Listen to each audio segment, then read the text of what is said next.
اجالا خوشی میں ڈوبی آواز پر اس نے سر اٹھایا۔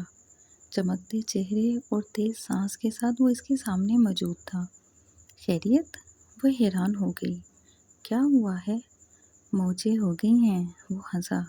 اپنے خوابوں کی تعبیر پانے کا راستہ مل گیا ہے مجھے۔ ہوا کیا ہے بتاؤ بھی، وہ الجھی۔ اجالا میں آج بے حد خوش ہوں۔ مجھے جدہ کی ایک فرم میں نوکری مل گئی ہے۔ 2 سال کا کانٹریکٹ ہے۔ زوفشاں کی آنکھوں کی چمک ایک بار کی ماند پڑ گئی، چہرہ مرجھا گیا۔ جدہ، تم چلے جاؤ گے؟ تمہیں خوشی نہیں ہوئی؟ وہ حیران ہوا۔ اپنی زندگی سنور جائے گی، ذرا تصور تو کرو۔ مجھے نہیں کرنا کوئی تصور۔ وہ وہاں سے اٹھ کر باہر چلی گئی۔ سنو تو، وہ پکار کر رہ گیا۔ وہ آنسو پیتی پلکوں میں چھپاتی باورچی خانے میں چلی آئی۔ کوئی کام نہ سوچا تو تسلے میں آٹا نکال کر گوندنے بیٹھ گئی۔ باہر صحن میں اس کی آواز آ رہی تھی۔ وہ اماں اور میجبی کو جاب کی تفصیلات سے آگاہ کر رہا تھا۔ آٹا گوندتے ہوئے مسلسل آنسو پونچھتی رہی۔ یہ تصور اس کے لیے سہانے روح تھا کہ وہ 2 سال کے لیے اس سے جدا ہو جائے گا۔ وہ اسے دیکھ نہ پائے گی، اس سے مل نہیں سکے گی، اس کی آواز نہ سن سکے گی۔ کتنا جان لیوا تصور تھا۔ وہ سسکی بھر کر رہ گئی۔ اور وہ کتنا خوش لگ رہا تھا۔ دولت پانے کی خوشی اس سے بچھڑنے کی تکلیف پر غالب تھی۔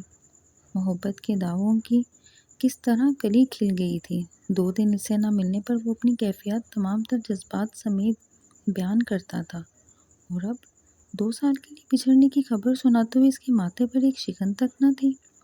جھوٹے دعوے کرنے والے بے ایمان لوگ۔ اس نے ناک سکیڑی۔ زوفی، سنا تم نے؟ میں جب بھی خوش اندر داخل ہوئی۔ زندگی بن جائے گی تم لوگوں کی۔ آپا، اس نے احتجاج کیا۔ زندگی خوشیاں کیا صرف آسائشات سے مشروط ہوتی ہیں؟ دولت کے دھاگوں سے بندھی ہوتی ہیں؟ ارے تم رو رہی ہو؟ وہ حیران رہ گئی۔ بیوقوف لڑکی، وہ اپنا مستقبل بنانے جا رہا ہے، تمہیں تو خوش ہونا چاہیے۔ مستقبل یہاں نہیں بن سکتا، اپنے ملک میں کیا کمی ہے؟ ارے ڈیئر کزن، جس ملک میں ڈاکٹر اور انجینئر جوتیاں چٹکاتے پھرتے ہوں، وہاں معمولی MSc کو کون پوچھے گا؟ وہ وہیں چلا آیا اور پیری سرکا کر اس کے مقابل بیٹھ گیا۔ یہ تو صرف میری لک ہے جو کمپیوٹر کورس کی بیس پر اتنی اچھی جاب ایک نعمت کے طور پر بیٹھے بٹھائے مل رہی ہے، اور تم میرے ارادوں کے پیروں میں اپنے آنسوؤں کی زنجیر ڈال رہی ہو۔ میں تو سوچ کر آیا تھا کہ تم انکریج کرو گے مجھے، حوصلہ بڑھاؤ گی میرا۔ یہ جو میرے اندر کہیں ایک لرزش سی ہے، اسے دور کر کے مجھے الفاظ سے قوت بخشو گی۔ مت چارو تقریر، وہ بگڑ کر بولی۔ اپنے زور بیان سے تم میری تکلیف کا مداوا نہیں کر سکتے جو تم نے یہ خبر سنا کر دی ہے۔ کس لیے جا رہا ہوں میں؟ وہ اس کی آنکھوں میں جھانک کر بولا۔ بولو، جواب دو۔ کس کا مستقبل میرے ساتھ ہے آئندہ سے؟ مجھے کبھی بھی اس سے زیادہ کی خواہش نہیں رہی جتنا تمہارے پاس ہے، وہ نظر چرا کر بولی۔ لیکن مجھے احساس ہے کہ میرے پاس جو کچھ ہے وہ تمہارے شان نہیں ہے اجالا۔ میں تمہیں بہت ساری خوشیاں دینا چاہتا ہوں۔ دنیا کی ہر مسرت تمہارے آنچل میں ڈالنا میرا خواب ہے۔ آذر، اس کا لہجہ بھیگ گیا۔ اگر تم یہی چاہتے ہو کہ میں خوش رہوں تو مجھے چھوڑ کر مت جاؤ۔ تمہاری قربت ہی میری اصلی خوشی ہے۔ پاگل لڑکی، وہ اسے حیرانی سے تکنے لگا۔ اتنا چاہتی ہو مجھے، پہلے کبھی کیوں نہیں بتایا؟ اب بتا رہی ہوں۔ اس نے چہرہ گھٹنوں پہ رکھ لیا۔ سوچ لو اجالا، ہو سکتا ہے یہ ہمیں ملنے والا پہلا اور آخری چانس ہو، پھر ساری زندگی ہمیں یوں ہی غربت سے جنگ لڑتے گزارنی پڑے۔ تم میرے ساتھ ہو تو میں ساری دنیا سے لڑ سکتی ہوں، اور جس طرح سے میں ابھی رہتی ہوں اس طرح سے ساری زندگی گزار دینے پر مجھے اعتراض نہیں۔ کیا تم مجھے 2 وقت کی روٹی اور 2 جوڑے نہیں دے سکو گے؟ تمہاری قسم، اس سے زیادہ کی مجھے خواہش نہیں۔ ہاں البتہ جو کچھ خدا نے تقدیر میں لکھ دیا ہوگا وہ تو ہر حال میں مل کر رہے گا۔ عجیب لڑکی ہو، وہ ہولی سے ہنس دیا۔ یہ تو پاگل ہے آذر، میں بھی چڑ کر بولی۔ میرا مشورہ مانو تو ضرور جاؤ، بھلا یہاں کیا رکھا ہے؟ نہیں آپا، وہ کھڑا ہو گیا۔ اگر میرے یہاں رہنے میں اس کی خوشیاں پوشیدہ ہیں تو پھر سب کچھ یہی ہے، اور کہیں کچھ نہیں۔ یہ نہیں چاہے گی تو میں کبھی نہیں جاؤں گا، خواہ ساری دنیا مجھے بھیج دینے پر مصر ہو۔ میں اس کے چہرے پر خوشیاں دیکھنا چاہتا ہوں، اس کی آنکھوں میں ایک آنسو بھی مجھے گوارا نہیں۔ تم سوچ لینا اجالا، میں نہیں جاؤں گا، بڑی آہستگی سے کہہ کر وہ چلا گیا۔ میں جبھی بت بنی اسے دیکھتی رہی، پھر زوفشاں کی جانب مڑی۔ تم نے سنا زوفی کتنا چاہتا ہے وہ تمہیں، پاگل ہے تمہارے پیچھے۔ خیر پاگل تو تم دونوں ہی ہو، اور یہ تمہیں اجالا کیوں کہہ رہا تھا؟ زوفشاں زور سے ہنستی۔ پاگل ہے نا بقول آپ کے اس لیے، ورنہ میری تو اپنی زندگی کے اجالے اسی کی وجہ سے ہیں۔ کیاری میں لگے پودوں کو پانی دینے کے بعد اس نے پائپ سے نکلتے پانی کی دھار کا رخ دیوار کی جانب کر دیا۔ برسات نہ ہونے کی وجہ سے مٹی سارا دن اڑتی تھی اور ہر شے گرد سے چھپ جاتی تھی۔ میں جبھی اور اماں پڑوس میں ہونے والے میلاد میں شرکت کے لیے گئی ہوئی تھی اور وہ گھر میں اکیلی تھی۔ پڑھائی کا موڈ نہیں بن سکا تو وہ پائپ لگا کر صحن دھونے بیٹھ گئی۔ ہولے ہولے گنگناتے ہوئے وہ ہر شے پر پانی کی دھار ڈال رہی تھی۔ دروازہ ہولے سے بجا تو اس نے چونک کر پائپ زمین پر ڈالا اور کمر کے گرد لپٹا ہوا دوپٹہ کھولتی ہوئی دروازے کی جانب بڑھ گئی۔ ابا کے آنے کا وقت تھا تو اس نے بے دھڑک دروازہ کھول دیا اور پھر اس کے حلق میں گھٹی گھٹی سی چیخ برآمد ہوئی۔ عالم شاہ دروازے کھلنے پر اسے دیکھ کر بڑے رعب سے اندر آ گیا۔ کیا بات ہے؟ سہمی ہوئی وہ اسے دیکھ رہی تھی۔ وہ اپنے مخصوص انداز میں مسکرایا۔ مغرور بھی ہوں اور بزدل بھی، اچھی بات ہے، لڑکیوں میں یہ دونوں چیزیں ہونی چاہیے۔ میں پوچھتی ہوں آخر آپ اس طرح کیوں آئے ہیں میرے گھر میں؟ اس نے تمام تر ہمت جمع کر کے کہا۔ تمہیں اعتراض ہے؟ وہ حیران ہوا۔ عجیب لڑکی ہو، تمہیں تو خوش ہونا چاہیے، زندگی میں پہلی بار سید عالم شاہ نے اپنی ہار تسلیم کی ہے اور تم ناخوش ہو۔ مجھے آپ کی ہار جیت سے کچھ لینا دینا نہیں ہے۔ اس نے ہاتھ جوڑ دیے۔ آپ پلیز یہاں سے چلے جائیں، کیوں آپ مجھے بے عزت کر ڈالنے پر بضد ہیں؟ نہیں، اس نے سر کو ہلکا سا جھٹکا دیا۔ میں عزت ہی تو دینا چاہتا ہوں تمہیں، شادی کرو گی مجھ سے؟ شادی؟ اس نے تھوک نگل کر سر سے پاؤں تک سامنے کھڑے شخص کو دیکھا۔ سیاہ شلوار قمیص میں ملبوس، کاندھوں پر چادر ڈالے، پاؤں میں پشاوری چپل پہنے وہ بڑا باروب اور منفرد لگ رہا تھا۔ میں آپ سے ہاتھ جوڑ کر درخواست کرتی ہوں، آپ پلیز چلے جائیں۔ کوئی آ گیا تو، کسی نے دیکھ لیا تو؟ وہ لرزتی ہوئی آواز میں، کانپتے ہوئے لہجے میں بولی۔ اس کا دل اس خیال سے بری طرح دھڑک رہا تھا کہ کہیں آزر نہ آ جائے۔ تو کیا ہوگا؟ اس نے تیوری چڑھائی۔ اسے ایرے گہرے کے نہیں، سید عالم شاہ کے ساتھ کھڑی ہو اور میرے سوال کا جواب دو، شادی کرو گی مجھ سے؟ نہیں، اس نے خوف سر جھٹکا، میں آپ سے شادی نہیں کر سکتی، میری منگنی ہو چکی ہے۔ سید عالم شاہ کے چہرے پر بہت سے سائے لہرائے۔ منگنی؟ اس نے جیسے دانت پیسے۔ کس سے؟ اس کلاش سے جس کے پھٹیچر اسکوٹر کے ساتھ تم اس دن کھڑی تھی؟ ہم لوگ ایک ہی جیسے ہیں، اس نے تھوک نکلا۔ آپ اپنے جیسی کوئی امیر زادی ڈھونڈ لیں، مجھ میں تو ایسی کوئی بات ہی نہیں۔ لیکن سید عالم شاہ نے جیسے اس کی بات سنی ہی نہیں۔ اس کی نگاہ اس کے جڑے ہوئے ہاتھوں پر تھی، اس کی انگلی میں پڑی انگوٹھی پر۔ اتار دو یہ انگوٹھی، وہ جیسے پھنکارا۔ نہیں، وہ سر کو نفی میں ہلا کر پیچھے ہٹی۔ وہ آگے بڑھا اور اس کا ہاتھ پکڑ کر انگوٹھی کھینچ لی۔ زوفشاں کی ساری چیخیں اس کے حلق میں ہی گھٹ کر رہ گئی۔ خوف کے مارے اس کی آنکھیں پھیل گئی۔ دیوار سے سر لگائے وہ وحشت سے اس کی جانب دیکھ رہی تھی جو اس کے بے حد قریب کھڑا تھا۔ بہت خوبصورت ہو، وہ اپنی مخمور نگاہیں اس پر جما کر کہنے لگا، جیسے چاندنی سے بنائی گئی ہو۔ نہ جانے تمہارا نام کیا ہے؟ میرے لیے تو تم روشنی ہو، میری زندگی کے اندھیروں کو دور کرنے کے لیے اتاری گئی روشنی۔ میں نے تمہارا نام روشنی رکھا ہے۔ اور سنو روشنی، تم صرف میرے لیے بنائی گئی ہو۔ کسی اور کے جیون میں اجالے بکھیرنے کی تمنا اگر دل میں ہے بھی تو اسے نکال پھینکو۔ آج سے تم میری منگیتر ہو۔ اس کے تھامے ہوئے سرد ہاتھ میں اس نے انگوٹھی ڈالی اور لمبے لمبے ڈگ بھرتا باہر نکل گیا۔ زوفشاں کی ساری جان اس کے بدن سے نکل چکی تھی۔ وہ دیوار کے ساتھ بیٹھتی چلی گئی۔ سانس بحال کرنے اور دم میں دم آنے میں اس نے بڑی دیر لگا دی۔ پسینے میں ڈوبی پیشانی کو صاف کر کے اس نے اپنا ہاتھ دیکھا۔ اس کی انگلی میں آزر کی دی ہوئی انگوٹھی ہرگز نہیں تھی۔ 7 ہیروں سے سجی چمکتی دمکتی انگوٹھی نے اس کے ہاتھ میں روشنیاں بکھیر دی تھی۔ سنگ مرمر سے تراشا ہوا ہاتھ جیسے بڑا قیمتی، بڑا منور ہو گیا تھا۔ اس نے دیوانوں کی طرح ادھر ادھر نگاہ دوڑائی۔ کیاری کے قریب پائپ سے نکلتے پانی میں بھیگتی اسے اپنی انگوٹھی نظر آ گئی۔ دوڑ کر وہ اس تک پہنچی اور دوزانوں بیٹھ کر اسے اٹھایا۔ پتہ نہیں سید عالم شاہ کی پہنائی ہوئی انگوٹھی کتنی قیمت کی تھی اور آزر کی خریدی ہوئی انگوٹھی کی قیمت کیا تھی۔ اسے تو بس اتنا علم تھا کہ وہ اس کے ہونٹ آزر کی انگوٹھی پر رکھے زاروں قطار رو رہی تھی۔ ہر کسی نے پوچھ کر دیکھ لیا، ہر طریقہ آزما لیا، مگر اس کی چپ تھی کہ ٹوٹنے کا نام ہی نہیں لے رہی تھی۔ ایک ہی دن میں اس کا چہرہ مرجھا کر رہ گیا تھا، پیلا ہو گیا، آنکھیں تھوڑی تھوڑی بات گیلی ہو جاتی تھی۔ ایک خوف تھا جو اس کی رگوں میں تھا، ایک وہم تھا جس نے دل میں گھر کر لیا تھا۔ جو کچھ عالم شاہ چاہتا ہے اگر ایسا ہو گیا تو؟ اس سے آگے وہ کچھ سوچ ہی نہ پاتی تھی، بس آنکھیں ڈبڈبا جاتی تھی۔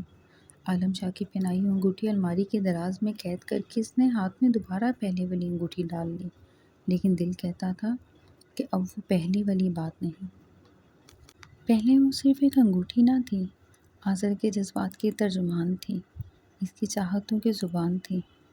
لیکن اب یوں لگتا تھا جیسے وہ بولتی، بات کرتی انگوٹھی خاموش ہو گئی ہو، بے جان ہو گئی، اور وہ دراز میں انگوٹھی ہنس رہی ہو، کہکے لگا رہی ہو، اپنی طاقت پر نازا، اپنی قیمت پر مغرور۔ ظفر شاہ، اب یہی طریقہ رہ گیا ہے کہ میں پڑوس میں جا کر آزر کو فون کروں اور اس سے کہوں کہ وہ آ کر تمہارا بوتھا درست کر دے۔ میچی بی نے اسے اسی حالت میں دیکھ کر چڑ کر کہا۔ آپا پلیز، وہ چونک کر بولی، اس کی آواز بھیگی ہوئی تھی۔ آپ کو میری قسم آپ آزر سے کچھ نہیں کہیں گی؟ پھر بتاؤ سچ سچ کیا بات ہوئی تھی؟ جس وقت ہم میلاد میں گئے تھے تو تم بالکل ٹھیک تھی، ہنس بول رہی تھی، اور ہم واپس آئے ہیں تو تمہارا یہ حال دیکھا کہ نہ بول رہی ہو نہ بات کر رہی ہو، چہرہ زرد ہے، آخر ہوا کیا ہے زوفی؟ وہ لب کاٹ کر رہ گئی۔ وہ آخر کیا بتاتی، کس طرح بتاتی؟ اسے علم تھا کہ اس کی پشت پر جو ہاتھ تھے وہ کس قدر کمزور تھے۔ وہ یونیورسٹی جاتی تھی تو ذرا سی دیر ہو جانے پر اماں کا دل کسی پتے کی طرح کانپنے لگتا تھا۔ بازار سے واپسی میں تاخیر ہو جاتی تو ابا کے قدم بیٹھک سے برآمدے اور برآمدے سے صحن میں چکراتے رہتے۔ ان کے کمزور کاندھے مزید جھکے ہوئے لگنے لگتے اور چہرے کی جھریوں میں اضافہ ہو جاتا۔ وہ بھلا کیسے اتنی کمزور دلوں اور ناتواں کندھوں کو مزید کمزور کر دیتی؟ آزر کا خیال دل کو سکون ضرور دیتا تھا، لیکن آزر کو عالم شاہ کے بارے میں بتانا اسے کسی بڑے خطرے سے دوچار کر دینے کے مترادف تھا۔ وہ آزر کے جذباتی پن سے بھی واقف تھی۔ ان حالات میں اس کی سمجھ سے باہر تھا کہ وہ کیا کرے، کسے ہمراز بنائے، کس سے حال دل کہے۔ اسے شدت سے ایک بڑے بھائی کی کمی محسوس ہوئی۔ کبھی اس نے سوچا ہی نہ تھا کہ بھائی کتنا بڑا سہارا ہوتے ہیں، کیسا گھنا درخت ہوتے ہیں۔ آج سوچوں کہ اس تپتی دھوپ میں وہ خود کو بالکل بے سائبان محسوس کر رہی تھی۔ کال بیل کی آواز نے اسے اس خیالات سے باہر لا کر کھڑا کر دیا۔ میرا خیال ہے آزر ہے، کافی دنوں سے نہیں آیا، ضرور وہی ہوگا۔ میں جب بھی بولتی ہی اٹھ کر باہر چلی گئی۔ زوفجا جلدی سے اٹھ کر آئینے کے سامنے جا کھڑی ہوئی، کنگھا اٹھا کر بالوں میں پھیرا، آنکھوں میں کاجل ڈالا اور دوپٹہ درست کرتی ہوئی باہر کی جانب چل دی۔ وہ ہرگز نہیں چاہتی تھی کہ آزر اس کی بجھی ہوئی آنکھوں اور ستے ہوئے چہرے کا سبب پوچھنے بیٹھ جائے۔ یہ اس کی اپنی آنکھ تھی، وہ کسی بھی دوسرے شخص کو اس میں جھلستا ہوا نہیں دیکھنا چاہتی تھی۔ وہ دروازے تک اسی دھیان میں چلتی ہوئی آئی تھی کہ آزر سے سامنا ہوگا، لیکن اندر آتے ٹوکرے اٹھائے دو افراد کو دیکھ کر وہ بت بن کر کھڑی میجبین کے پیچھے دوسرا بت بن گئی۔ دونوں نے چند لمحوں میں ہی چھوٹے سے صحن میں مٹھائی، پھلوں اور پھولوں کے ٹکڑوں کا ڈھیر لگا دیا۔ ایک بڑے سے سنہری تھال میں نہ جانے کیا تھا، اس پر کپڑا پڑا ہوا تھا۔ جبیں زوفی بیٹا کون تھا؟ اماں بھی دھیرے دھیرے چلتی ہوئی وہیں آ گئی اور تیسرا بت بن گئی۔ یہ کیا ہے یہ سب کچھ؟ پھر وہ فوراً حواسوں میں بھی آ گئی۔ کون ہو بھائی تم لوگ اور یہ کیا لائے ہو؟ کس نے بھیجا ہے یہ سب کچھ؟ کس کا سامان ہے؟ پے در پہ انہوں نے ایک ہی سانس میں کئی سوالات کر ڈالے۔ ہمارے شاہ صاحب نے یہ سامان روشنی صاحبہ کے لیے بھجوایا ہے، منگنی کی خوشی میں۔ ایک ملازم نے مؤدب کھڑے ہو کر سوالوں کا جواب دیا۔ روشنی؟ اماں حیران ہوئی۔ کون روشنی؟ یہاں تو کوئی روشنی نہیں رہتی، اور میرا تو خیال ہے اس پوری گلی میں اس نام کی کوئی خاتون نہیں۔ بیٹا تمہیں غلط فہمی ہوئی ہے، غلط پتے پر آ گئے ہو۔ شاہ صاحب کل خود یہیں آئے تھے، میں ان کا ڈرائیور ہوں، میں نے یہاں پہنچایا تھا انہیں، اس نے جواب دیا۔ آخر یہ شاہ صاحب ہیں کون؟ اماں پریشان ہو گئی۔ سید عالم شاہ، سید فرمان شاہ کے بیٹے۔ محجبین صوفی اماں ان دونوں کی جانب مڑی۔ تم جانتی ہو کہ اس نام کے کسی شخص کو؟ محجبی کا سر بے اختیار نفی میں ہلا، جبکہ وہ چوٹ بنی سر جھکائے اپنے پیروں کو گھورے جا رہی تھی۔ اماں کے سامنے اس کا جھکا ہوا سر اس کے سوال کا مثبت جواب تھا۔ ظفر شاہ، کون ہے یہ شاہ؟ ان کے لہجے میں وسوسے تھے۔ وہ بے قصور تھی، لیکن اس عجیب سے موقع پر جیسے خود بخود قصوروار لگنے لگی تھی۔ ظفر شاہ، میں کیا پوچھ رہی ہوں؟ اماں نے دکھ سے اسے دیکھا۔ اماں مجھے نہیں معلوم، میرا یقین کریں۔ اس نے اشکوں بھری نگاہیں ان پر جما کر التجا کی۔ یہ ان کا کارڈ ہے؟ ملازم نے ان دونوں کے درمیان ہونے والے مکالمات کے دوران ایک کارڈ محجبی کو تھما دیا۔ انہوں نے کہا تھا روشنی بی بی کو دے دینا۔ دونوں کھلے دروازے سے باہر نکل گئے۔ ارے سنو بھائی، اماں ان کی جانب مڑی۔ ارے بھائی یہ لیتے جاؤ، یہ ہمارا سامان نہیں۔ ظفر شاہ بیٹا یہ کیا گتھی ہے؟ اسے روتا دیکھ کر اس بار وہ کچھ نرم لہجے میں مخاطب ہوئی۔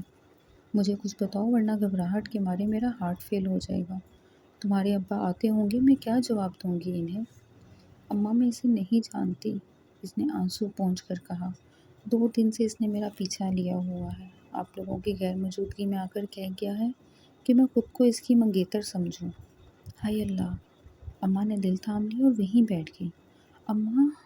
دونوں بکھلا کر ان کی جانب بڑھی، ان کا چہرہ یکلخت زرد ہو گیا تھا۔ اب آپ اماں کو اندر لے کے چلیں، میں گلوکوز بنا کر لاتی ہوں۔ وہ جھٹ پر باورچی خانے کی سمت دوڑی۔ اماں کو گلوکوز پلا کر دونوں نے لٹایا اور ان کے ہاتھ تھام کر بیٹھ گئی۔ صوفی کیسا شخص ہے یہ شاہ؟ انہوں نے کمزور آواز میں پوچھا۔ کیا بہت با اثر ہے، امیر ہے؟ ہاں ہوگا تو ضرور، وہ تو اندازہ ہی ہو رہا ہے۔ ارے بیٹا ایسے لوگ تو بہت خطرناک ہوتے ہیں، پیچھا لے لیں تو چھوڑتے نہیں، کالے سانپ کی طرح۔ تو نے کہاں سے یہ مصیبت پیچھے لگا لی صوفی؟ اماں میں کیا کرتی؟ وہ ایک بار پھر رونے لگی۔ میرا کوئی قصور نہیں ہے اماں، میں بالکل بے قصور ہوں۔ ارے مجھے پہلے کچھ بتا دیتی، میں تیرا یونیورسٹی جانا بند کروا دیتی تو نوبت یہاں تک نہ پہنچتی۔ اماں ابا آتے ہوں گے، اس سامان کا کیا کریں؟ میں جبیں فکر مندی سے بولی۔ بیٹا ان کی طبیعت پہلے ہی ٹھیک نہیں ہے، وہ تو مزید نڈھال ہو جائیں گے۔ یوں کرو پہلے وہ سامان اندر اپنے کمرے میں رکھوا لو، چرپائیوں کے نیچے کر دو۔ جاؤ بیٹا جلدی کرو، تمہارا باپ پہلے ہی بےحد کمزور دل کا مالک ہے، ویسے ہی تم دونوں کی فکر میں گھلتا رہتا ہے۔ اماں نے بولنا شروع کیا تو بولتی ہی چلی گئی۔ ظفر شاہ اور محجبین بھاگ کر صحن میں آئی اور سامان اندر لے جانے لگی۔ پہلے دونوں نے مل کر مٹھائی کی ٹوکرے اندر رکھے، پھر باہر آئی تو محجبین رک گئی۔ اس میں کیا ہے؟ اس نے تھال پر پڑا کپڑا ہٹایا۔ دونوں کی نگاہیں خیرہ ہو گئی۔ لشکار عمارتہ آتشی گلابی سوٹ نظروں کے سامنے تھا، نہایت بیش قیمتی کام سے مزین سوٹ، جیسے آگ کے شرارے نکل رہے ہوں۔ نظر ٹھہرتی ہی نہ تھی، سوٹ کے ساتھ دھرے 2 ڈبے بھی تھے۔ محجبی نے آگے بڑھ کر مخملی ڈبہ کھولا اور بے اختیار ہائی کہہ کر رہ گئی۔ سونے کا خوبصورت اور قیمتی ملتانی سیٹ تھا۔ دوسرے ڈبے میں لشکار عمارتیں کرے تھے، جن کی مالیت کا اندازہ کرنا ان دونوں کے لیے ناممکن تھا۔ صوفی، محجبین کی تھر تھراتی آواز برآمد ہوئی۔ یہ کون پاگل شخص ہے؟ کیا چاہتا ہے؟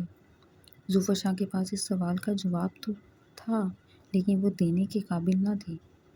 چلو صوفی جلدی کرو، ابا نہ آ جائیں۔ محجبین جیسے نیند سے جاگی۔ دونوں پھر جلدی جلدی کام نپٹانے لگی۔ ابا کی آمد سے قبل ہی دونوں نے صحن صاف کر دیا۔ سارے ٹوکرے انہوں نے کمرے کی چرپائی کے نیچے چھپا دیے۔ کمرے کا دروازہ بند کر کے کنڈی لگا دی تاکہ پھلوں اور پھولوں کی خوشبو بھید نہ کھول دے۔ ابا کے آ جانے کے بعد بھی تینوں ماں بیٹیوں نے جذبات پر قابو بنائے رکھا۔ ان کو چہروں سے کسی پریشانی کا احساس نہ ہو جائے۔ صوفی، باورچی خانے میں روٹی بیلتے ہوئے محجبی نے دھیرے سے اسے پکارا۔ اب کیا کرنا ہے؟ وہ بھی تو ہمارے اپنے ہیں، اور ہم بھلا کہیں بھی کس سے، اور ہے کون ہمارا؟ اللہ ہے نا ہمارا، وہی بہتر کرے گا۔ پھر بھی صوفی، وسیلہ بھی تو ہونا چاہیے۔ ابا کو نہ بتائیں، آذر اور عاصم کو بے خبر رکھیں، پھر بھلا ہم عورتیں کیا کریں گی؟ کیا کر سکتے ہیں ہم؟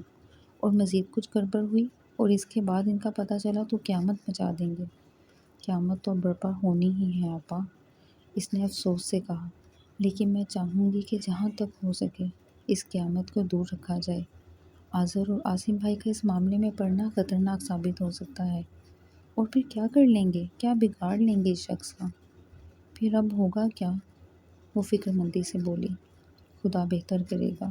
وہ ملازم آپ کو کارڈ دے رہا تھا نا؟ ہاں ہے میرے پاس، کیوں؟ مجھے دے دیجیے گا۔ وہ سوچ میں گم تھی۔ کیوں؟ وہ چونکی۔ تم کیا کرو گی؟ اس کی چیزیں واپس بھجواؤں گی۔ وہ آہستگی سے اٹھ گئی اور باہر نکل کر صحن میں بچھی چارپائی پر لیٹ گئی۔